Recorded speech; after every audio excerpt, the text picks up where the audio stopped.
K R ನಗರ ಮಹಿಳೆಯ ಅಪಹರಣ ಕೇಸಿಗೆ ಸಂಬಂಧಿಸಿದಂತೆ ಮಾಜಿ ಸಚಿವ ಎಚ್ ಡಿ ರೇವಣ್ಣ ಅವರಿಗೆ ಈಗ ಮತ್ತೆ ಸಂಕಷ್ಟ ಶುರುವಾಗಿದೆ.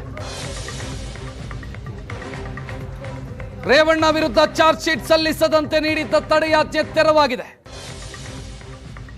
ನ್ಯಾಯಮೂರ್ತಿ ಸುನಿಲ್ ದತ್ ಯಾದವ್ ಪೀಠದಿಂದ ತಡೆಯಾಜ್ಞೆ ತೆರವಾಗಿದೆ. ಅವರಿಗೆ ರಿಲೀಫ್ ಸಿಕ್ಕಿತ್ತು, ಈಗ ಆ ರಿಲೀಫ್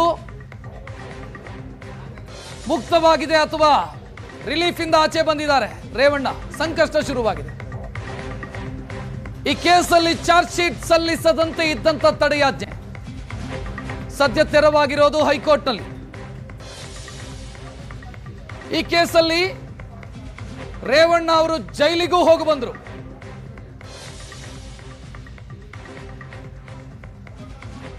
ಮಹಿಳೆಯನ್ನ ಅಪಹರಣ ಮಾಡಿದ್ದಾರೆ ಅನ್ನುವಂತ ಆರೋಪದ ಮೇಲೆ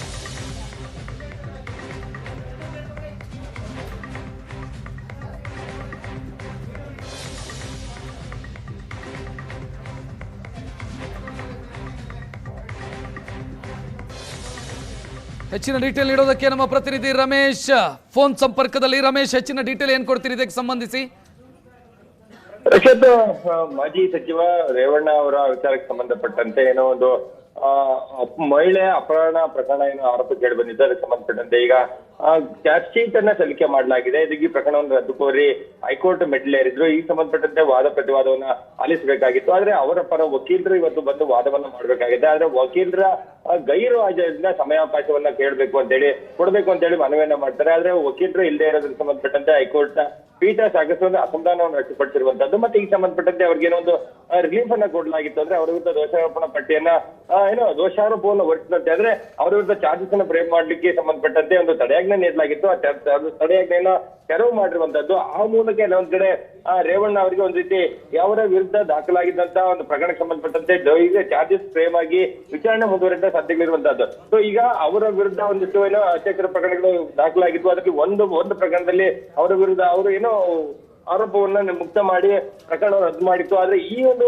ಏನೋ ಸಂತ್ರಸ್ತೆಯನ್ನ ಕಿಡ್ನಾಪ್ ಮಾಡಿದಂತ ಆರೋಪ ಪ್ರಕರಣಕ್ಕೆ ಸಂಬಂಧಪಟ್ಟಂತೆ ರೇವಣ್ಣ ಅವರು ಅರೆಸ್ಟ್ ಆಗ್ತಾರೆ. ಅರೆಸ್ಟ್ ಆಗಿ ಜೈಲಿನಿಂದ ಬೇಲ್ ಮೇಲೆ ಹೊರಗಡೆ ಬರ್ತಾರೆ. ಅದಾದ ನಂತರ ತನಿಖೆಯನ್ನ ನಡೆಸಿದಂತ SIT ಅಧಿಕಾರಿಗಳು ಚಾರ್ಜಸ್ ಸಲ್ಲಿಸಿದ್ರು. ಈ ಪ್ರಕರಣದಲ್ಲಿ ಕೂಡ ಅವರು ರಿಲೀಫ್ ಅನ್ನ ಪಡ್ಕೊಳ್ಬೇಕು, ಅದ್ರಲ್ಲಿ ಅಂತ ಏನು ಪಾತ್ರ ಇಲ್ಲ ಅಂತ ನಿಟ್ಟಿನಲ್ಲಿ ಪ್ರಕರಣ ರದ್ದು ಕೋರಿ ಹೈಕೋರ್ಟ್ಗೆ ಸಲ್ಲಿಸಿದ್ರು. ಅದರಲ್ಲಿ ಇವತ್ತಿನ ವಿಚಾರಣೆಯನ್ನು ಇವತ್ತಿನ ಆದೇಶ ನೋಡೋದ್ರೆ ರೇವಣ್ಣ ಅವರಿಗೆ ಒಂದು ರೀತಿ ತಾತ್ಕಾಲಿಕ ಹಿನ್ನಡೆ ಆಗಿರುವಂತಹದ್ದು.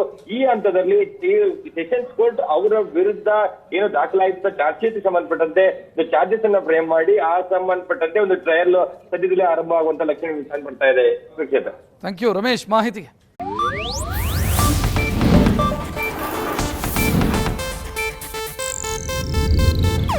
ಇದು ಏಷ್ಯಾನೆಟ್ ನ್ಯೂಸ್ ನೆಟ್ವರ್ಕ್ ಪ್ರಸ್ತುತಿ.